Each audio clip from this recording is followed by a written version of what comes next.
Polda Metro Jaya berencana memanggil komika Panji Pragiwaksono buntut laporan stand-up komedi Mensrea yang tayang di platform Netflix. Polda Metro Jaya menerima 3 laporan dan 2 pengaduan masyarakat terkait komedi tunggal Panji, Mensrea.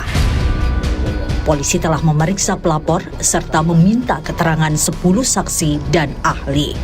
Sudah dijadwalkan, kami lengkapi dulu pemeriksaan saksi-saksi yang lainnya dan dengan yang ahli, baru nanti kami jadwalkan terhadap terlapor. Tak hanya di Polda Metro Jaya, komedi tunggal Panji, Mensrea juga diadukan ke Polda Jawa Timur atas dugaan penistaan agama oleh LSM Gerakan Pemuda Muslim Nusantara Jawa Timur. Persoalan ini memang kita menggarisbawahi berkaitan dengan persoalan sholat. Jadi yang disampaikan dari yang bersangkutan adalah bahwa sholat itu tidak kemudian bisa menilai seseorang itu baik atau buruk, tapi yang kita sayangkan adalah bahwa sholat ini adalah sebuah akidah Islam yang kemudian tidak perlu untuk disampaikan seperti itu.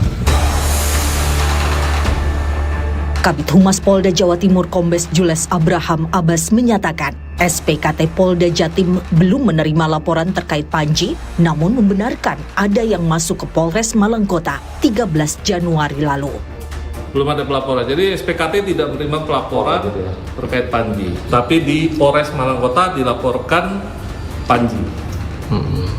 Stand up komedi terkait pasal penghinaan atau penistaan agama. Komedi kritis Mensrea Panji Pragiwaksono menuai sorotan luas selama beberapa pekan terakhir. Tak lama setelah tayang, Panji dilaporkan ke Polda Metro Jaya oleh anggota muda Nahdlatul Ulama dan Aliansi Pemuda Muhammadiyah. Belakangan, PBNU dan Muhammadiyah membantah terlibat pelaporan Panji.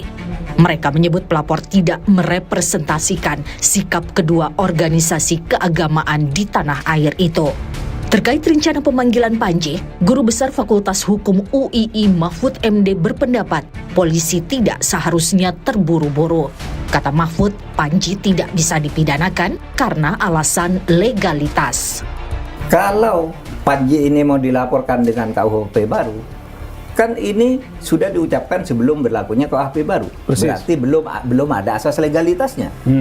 Kalau mau diancam dengan KUHP yang lama, ini sudah tidak berlaku. Mau pakai pasal apa? Lebih baik polisi profesional aja. Misalnya kayak ini dijelaskan aja, kamu legal standingnya apa, dan tidak usah manggil-manggil juga. Wakil Presiden Gibran Rakabuming yang di-roasting Panji dalam komedi tunggal Mensrea turut angkat bicara. Gibran bilang kritik Panji tak perlu direspons dengan pelaporan ke polisi. Nggak usah lapor-lapor lah. Kritik evaluasi itu biasa. Meski Mensrea memancing pro dan kontra, Panji mengaku tetap akan menggelar komedi tunggal bertema politik lain waktu. Apakah Panji akan bikin spesial lagi atau konser tunggal stand-up komedi? Akan. Apakah temanya akan politik? Pasti akan, karena itu yang dekat sama saya. Saya dekat dengan isu-isu sosial politik, saya pengen ngebahas itu. Ibarat mati ketawa cara Rusia, komedi kerap menyinggung politik atau penguasa. Panji jelas bukan yang pertama.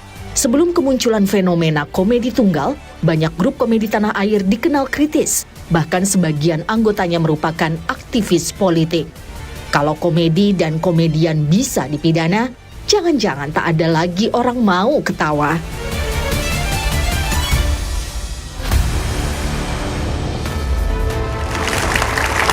Selamat malam saudara, bola liar kembali menggelending ke hadapan Anda. Tak hanya jadi komedi tunggal paling disorot di awal tahun, stand up komedi Mensrea Panji Pragiwaksono berbuntut laporan dan aduan ke polisi. Menyebut telah memeriksa saksi dan ahli, Polda Metro Jaya berencana memanggil Panji. Publik terhuyung dalam pro dan kontra.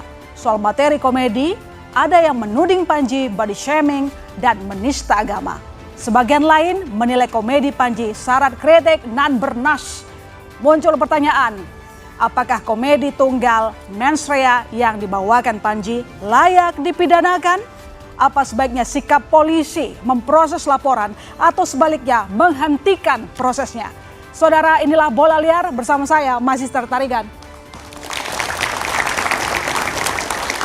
Tema malam ini sudah ada diri sejumlah narasumber. Saya menyapa Ade Darmawan, Sekjen Pradi Bersatu. Selamat malam. Selamat malam, Assalamualaikum. Selamat malam, di studio. Arianto Sutadi, penasihat ahli Kapolri. Selamat malam, Pak Arianto. Selamat malam. Yusuf Warsim, anggota Kompolnas. Selamat malam. Selamat malam. Satrio Pepo Pamungkas, dosen Fakultas Film dan Televisi IKJ. Selamat malam. Selamat malam. Selamat malam. Semi Notas Limboy, komika. Selamat malam, Mas Semi. Asfinawati, dosen STH Indonesia Jentera. Selamat malam. Nova Mujahid, analis senior drone emprit. Selamat malam, Mas Nova. Heri Firmansyah, pakar hukum Universitas Taruma Negara. Selamat malam, Mas Heri. Saya mulai dari Mbak Asvina dulu. Mbak Asvina, apakah dari laporan kepada Panji ini polisi seharusnya memproses atau harusnya dihentikan saja? Kalau menurut saya pasalnya tidak ada lagi tadi soal penodaan agama. Pasal 300 yang dikatakan tadi itu sudah ada Undang-Undang 1 2026 tentang penyesuaian pidana. Kata-kata soal agama yang bisa ditafsirkan membawa penodaan agama baru setelah menggantikan 156A itu sudah diganti. Jadi bahasa yang baru saya bacakan, saya catat supaya saya nggak lupa. Itu orang lain, golongan atau kelompok atas dasar agama atau kepercayaan. Jadi dia membela orang lain yang didiskriminasi atau mendapatkan permusuhan, bukan agamanya. Itu berbeda sekali dengan konsep penodaan agama. Kalau di Undang-Undang 1 2023 memang ada terhadap agama, kepercayaan. Jadi sudah diganti. Jadi apa yang mau diteruskan? Oh, tidak perlu diteruskan, memang tidak bisa diteruskan. Tidak ada bisa, pasalnya begitu. Tidak ada. Arianto, tidak ada. Tapi kenapa pihak kepolisian kemarin sudah melakukan pemeriksaan kepada sejumlah? Ya, ini kan kasus ini kan menimbulkan perdebatan ya. Perdebatan urusan apakah perkara ini bisa diteruskan apa tidak. Polisi itu bertindak apa tidak, itu tergantung dari ada laporan apa tidak. Ada laporan, saksinya sudah polisi, diperiksa sih Pak Arianto. Ya, kalau ada orang melaporkan polisi bahwa Pak ini ada tindak pidana, saya merasa dirugikan, diterimalah polisi. Dan menurut KUHP yang baru, polisi setiap menerima laporan itu wajib untuk menerima dan melakukan tindakan berikutnya berupa penyelidikan. Apabila tidak ditindaklanjuti, pelapor boleh komplain kepada atasannya dan kemudian boleh mengadu apakah ini polisi yang menerima itu melanggar etika apa tidak atau bahkan melanggar pidana. Makanya setiap ada laporan polisi atau itu pengaduan ataupun LP, itu polisi pasti akan langsung bertindak melakukan tindakan penyelidikan pertama kali. Tidak bisa menolak berarti Tidak ya? bisa menolak. Tidak bisa menolak, Mbak Asfi? Iya, tidak bisa menolak, diterima, tapi kan kemudian diperiksa dan ternyata ini tidak ada pasalnya kan bisa.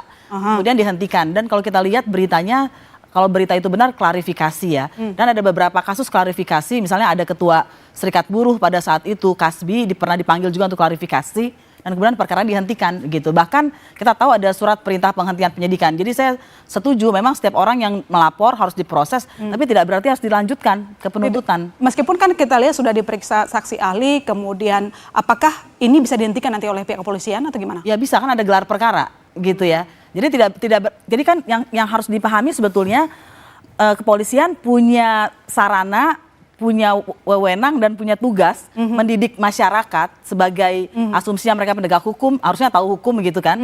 Jadi mereka harus mengajarkan, oke, masyarakat lapor, kami terima, tapi tidak berarti semua laporan masyarakat itu bisa kami teruskan karena tidak ada dasarnya.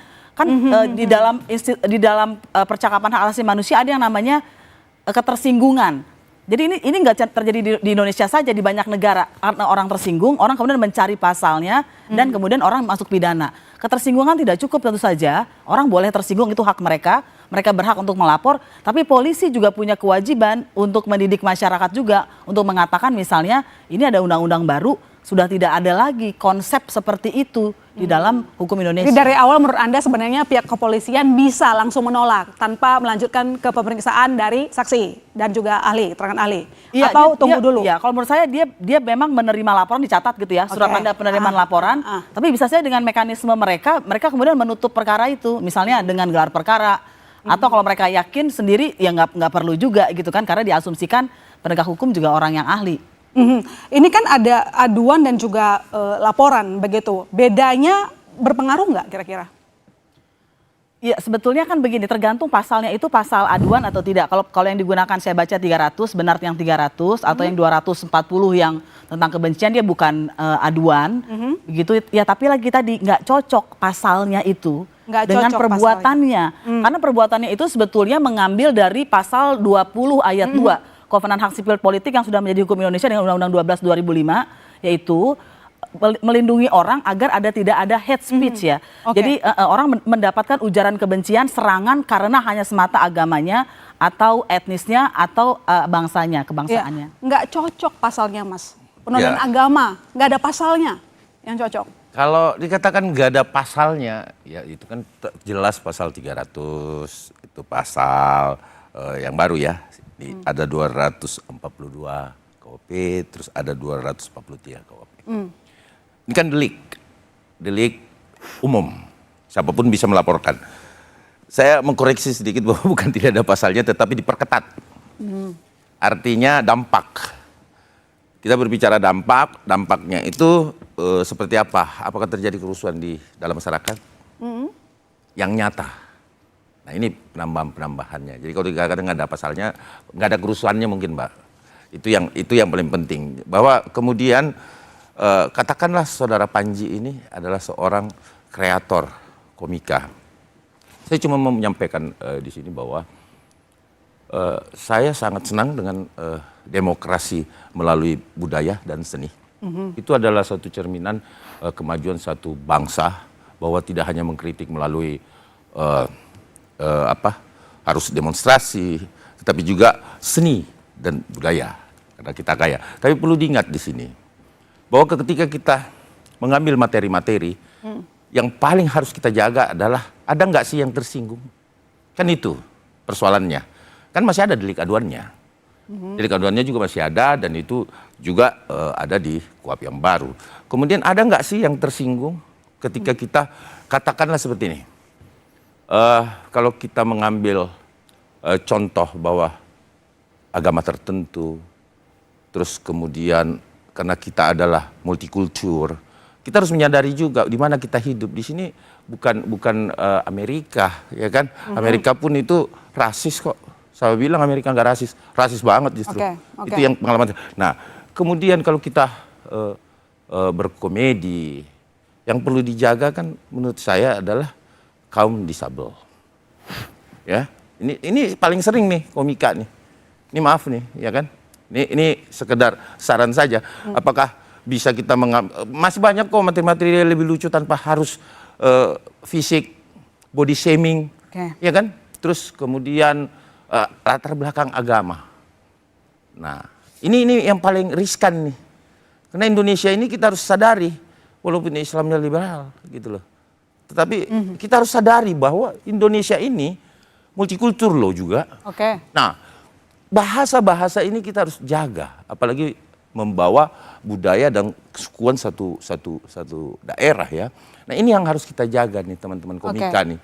Ketika kemudian kita berinteraksi di depan pekerjaan depan kamera, ya ini harus betul-betul dijaga karena banyak yang menyaksikan. Ada yang mendukung, tetapi ada yang sakit hati, jangan salah. Apalagi katakanlah keterbatasan seseorang. Ya kalau kita tidak mengalami atau bukan keluarga kita yang mengalami keterbatasan, mungkin fine-fine saja. Oh iya bagus, monggo silakan lucu menjadi dan saya hanya menyampaikan bahwa silakan Anda berkomedi, tetapi ingat yang memiliki kekurangan bukan bahan tertawaan, ya, bukan juga untuk dikasihani, tetapi dia harus dimotivasi. Masa sih Anda sebagai komika tidak mampu menarik suatu materi yang lucu tetapi motivasinya ada kepada kaum-kaum itu, gitu loh. Nah, tetapi kalau Anda sudah bermain-main mentertawakan mereka yang memiliki keterbatasan, itu dari Allah, bos. Bos, jangan deh. Jangan dicoba-coba deh yang begitu. Panji, nekat ya? Nekat. Panji nekat katanya, materi menyinggung orang lain. Mas Hemi, kalau nyusun materi gimana dan pandangannya terkait dengan materi? Jadi sebenarnya tertawa itu adalah kegiatan paling kejam dari manusia. Jadi ada perasaan superioritas dan sebagainya. Tapi kalau khusus kasus Panji, sebenarnya memang komedi ini harus ada korbannya. Mau nggak mau, tetapi memang yang paling aman biasanya orang menyela dirinya sendiri. Iya. Ya, mengkorbankan dirinya sendiri. Itu materi. Tetapi kalau dia mau punch, sebaiknya dia punch up, nggak punch down. Nah, ini kan sebenarnya Panji melakukan punch up. Gibran tuh posisinya oke, mungkin matanya ngantuk ya. Tetapi dia kan wakil presiden. Jadi mungkin di situ ada metafor. Kalau misalnya nonton secara detail show-nya Panji kan dia juga pakai gaya bahasa koreksio di situ. Gibran ngantuk ya. Sorry salah nada. Gibran ngantuk ya. Gitu kan. Artinya dari 1,5 jam Panji ngomong soal body shaming, kalau itu dianggap body shaming, itu hanya satu kata itu. Tetapi gorengannya memang berhari-hari. Nah, ketika dikonfirmasi kepada Gibran sendiri, Gibrannya nggak tersinggung katanya ya. Apakah itu bagian dari pencitraan atau apa, ya itu urusan dia lah. Tetapi secara eksplisit dia menyatakan tidak tersinggung. Tidak tersinggung. Nah, artinya memang dalam komedi kalau dibilang komedi itu harus ada korbannya, harus Pak. Harus ada, kalau enggak kita jadinya ya itu motivasi ya jadinya saling memuji gitu kan. Makanya kalau di grup lawak biasanya ada yang dikorbankan. Kalau di Sri Mulat misalnya Pak Timbul, itu kepalanya sampai dipegang-pegang, itu kakek-kakek loh. Kepalanya dipegang-pegang sama Pak Tarzan karena dikorbankan, karena itu temennya. Nah, dalam stand up komedi ini kita mengorbankan tokoh. Dalam hal ini kan tokoh politik. Gibran ini kan walaupun umurnya masih di bawah umur ya, karena nggak lulus MK sebenarnya, itu kan tokoh politik. Ya, walaupun anak Jokowi, yang disikat itu bukan anak Jokowinya, tetapi dia tokoh politik, orang nomor 2 di bangsa ini. Artinya dia punya kebijakan, tahu nggak Bapak? APBN kita berapa? 3.000 triliun. Itu sebagian itu ada kuasanya di Gibran, berarti orang penting. Dia adalah pemegang eksekutif tertinggi bersama Prabowo saat ini. Nah, orang penting ini dikritik kebijakannya dengan nada-nada yang sedikit ya menggelitik lah. Seperti itu kalau yang pasal yang tentang itu tadi ya, bukan yang penistaan agamanya, penistaan Gibrannya gitu loh. Ya, jadi menurut saya sebenarnya oke, kita harus membela kaum-kaum difabel iya. Tapi ini jadinya semacam pernyataan juga dari Bapak ini. Apa tuh? Berarti Gibran difabel? Bukan. Jadi gini, saya memberikan contoh Mas ya bahwa ini ada pembelajaran. Jadi laporan yang lahir ini kan ada pembelajaran juga bagi komika. Bahwa kemudian kalau kita mengambil materi-materi, ya kan bisa kan materi tidak harus seperti tadi bahwa punch up itu dilakukan lucu. Anda sering juga melakukan untuk gunjingan kepada katakanlah seseorang. Oh iya, punch up ya. Ya. Artinya saya mengkritik kebijakan pemerintah. Oh, kalau kritik kebijakan gini, Mas. Berbeda dengan ranah private. Kalau ranah private itu ada yang keberatan. Untungnya Mas Gibran nggak keberatan dan itu bukan artinya yang seperti Anda katakan, enggak. Yang seperti Anda katakan tadi bahwa Mas Gibran ini dipakai, ya itu Mas Gibran enggak bermasalah tentang itu. Udah, kalau tetapi banyak, tapi kalau berbicara Panji ini kan pelaporannya kan bukan dari Mas Gibran. Dari beberapa orang, termasuk ormas Islam, tadi kita juga saksikan kan, ada ormas Islam juga yang akan melaporkan dan lain sebagainya. Makanya saya bilang tadi ini di luar kita tidak berbicara konsen pada private Mas Gibran. Kalau Mas Gibran nggak ada masalah. Ya udah, berarti case close untuk yang Gibran. Berarti tinggal ngomongin nggak ada masalah. Kenapa? Justru Mas Gibran senang kalau Mas kalau Panji yang soal penistaan agama, kebetulan saya adalah penonton yang live. Kalau secara kata per kata atau verbatim, sebenarnya Panji nggak bilang, sholat itu nggak penting. Itu mungkin salah. Ya. Betul. Tetapi dia ngomongnya seperti ini. Ada orang yang memilih pemimpin dari sholatnya nggak pernah bolong. Jadi premisnya dulu kita mengerti. Dan dia tambahkan sebenarnya di situ. Emang nggak salah sih. Tetapi apakah itu jaminan? Nah dari situ sebenarnya kan. Nah artinya harusnya kalau kita teliti kalimatnya, majas yang dia gunakan, harusnya ya ini tidak jadi masalah juga. Ya gitu. itu pendapatnya. Tidak ada siapa? Abang tidak ada penyelewengan kalau terkait persoalan ini nyangkut atau tidak, ini bisa dipidana atau tidak, Mas, itu kan perlu penyelidikan, Mas. Ya, tapi ini kan masuk dalam tahap penyelidikan. Menurut saya ini mengada-ngada karena gini, kalau saya sebut nama aja lah ya, ada politisi yang sebelumnya lebih parah loh Pak. Ya. Namanya Zulhas. ketika dia melakukan kampanye, dia benar-benar memelesetkan taihat akhir. Tadinya begini karena ini pendukung 01 jadinya begini. Lalu gara-gara pendukung 01 itu amin, orang setelah walafdoli nggak amin katanya. Karena ragu-ragu. Nah tetapi itu tidak diperkarakan. Saya tidak mau main what aboutism. Saya tidak mau bermain itu. Tetapi kalau ini diperkarakan dan ini tidak diperkarakan, padahal yang ini adalah lebih soft, udah pasti ini muatannya politis. Makanya berarti Panji adalah tahanan politik, Mas, gitu. bahwa ketika dan tidak boleh satu orang pun dipidana gara-gara masalah politik. Ya. Karena kalau Julhas nggak apa-apa, Panji apa-apa, berarti ada muatan politik. Menurut saya, menurut keyakinan saya. Karena ada diskriminasi ya. Iya. Diskriminasi. Jadi artinya gini, kita jangan juga melupakan gini Mas. Ada hak-hak warga negara juga untuk melaporkan. Ini di luar konteks kita berbicara masuk ranah private ya. Ada hak-hak masyarakat Indonesia juga melaporkan. Karena equalnya hukum itu tadi. Gitu loh. Bahwa kemudian dia merasa terganggu nuraninya, merasa terusik. Kan ini kebebasan juga. Hak hukum juga kan ada. Sembari kita memikirkan apakah ini melanggar HAM nantinya. Tentu itu by proses. Tapi kalau itu due process of law, tidak bisa dikategorikan HAM.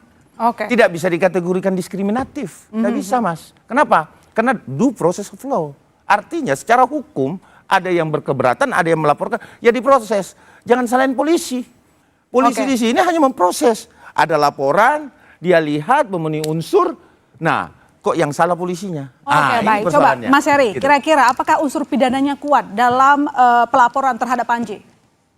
Ya, mungkin kita akan melihat begini dulu ya. KUHP baru ini kan Undang-Undang 1 tahun 2023. Tadi sudah disampaikan ada juga Undang-Undang Pencucian Pidana 1 tahun 2026. Kedua pasal yang dialamatkan kepada Panji ini kan bicara tentang penghinaan terhadap golongan penduduk atau tindak pidana terhadap agama dan kepercayaan.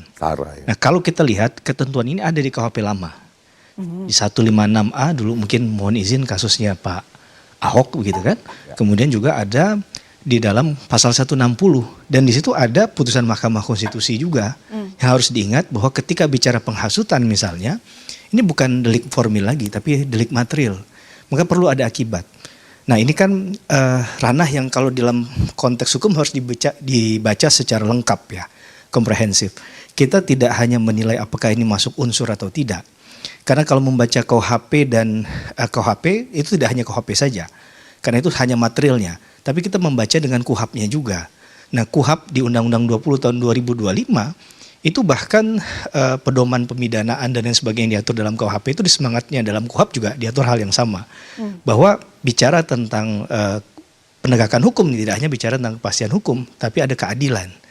Dan bagaimana melihat keadilan? Tadi misalnya saya ngambil contoh tema yang diambil sama Panji dalam sketsa tunggalnya ini kan bicara tentang mens rea. Nah, ada tidak motivasi yang dilakukan oleh saudara Panji dalam hal itu? Apalagi kalau tadi dikaitkan dengan menghina agama, sedangkan beliau sendiri kan kita tahu Muslim begitu ya. Apakah itu juga bagian dari penghinaan terhadap agamanya sendiri juga menarik untuk kita kaji. Biasanya kan itu dilakukan oleh orang di luar dari keyakinannya. Kemudian hal lain juga yang perlu kita simak adalah ketika kita mengatakan bahwa hal ini salah, kita melihat dari tempusnya, tempus deliktinya.